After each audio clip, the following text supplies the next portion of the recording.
अस्सलाम वालेकुम। Poultry farming के सिलसिले में पार्ट 7 के साथ आपकी खिदमत में हाजिर हूँ। दोस्तों, आज की इस वीडियो में हम बात करने वाले हैं चूज़े निकलवाने का मौसम। चूज़े ऐसे मौसम में निकलवाए जाएं जिसमें ना ज़्यादा गर्मी हो और ना ज़्यादा सर्दी हो, ताकि चूज़े मौसम की शिद्दत से महफूज रह सकें और इनकी मुनासिब हिफाजत और देखभाल हो सके। अंडों का इंतखाब। अंडे ऐसी मुर्गियों से हासिल की जाएं जिनके गोल में मुर्ग मौजूद हो।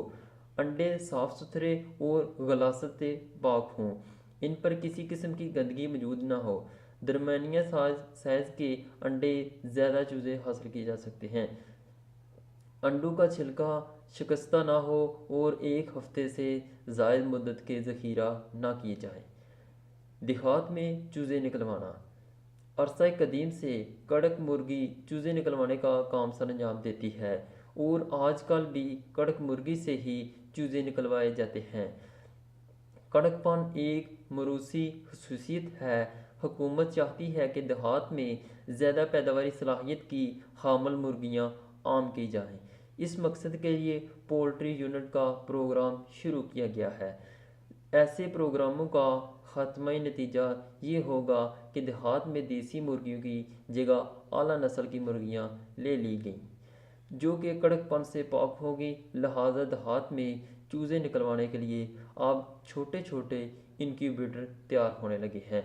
दोस्तों, यहाँ पर मैं आपको बताता चला जाऊँ कि मैं बहुत जल्द ही एक छोटा सा इनक्यूबेटर बनाने वाला हूँ, जो कि मैं आपको प्रैक्टिकल शक्ल में बताऊँगा।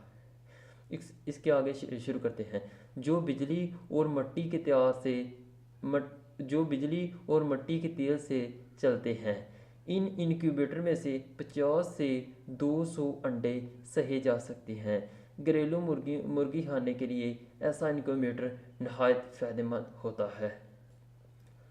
दोस्तों, मुझे उम्मीद है कि आपको ये मेरी वीडियो देख के काफ़ी इन्फॉर्मेशन हासिल होगी।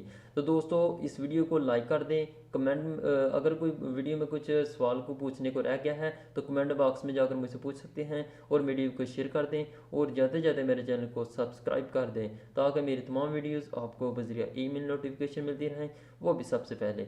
आपका होस्ट मुदस्सर हुसैन। अगली वीडियो में फिर हाज़िर होंगे। ओके, अल्लाह हाफिज़।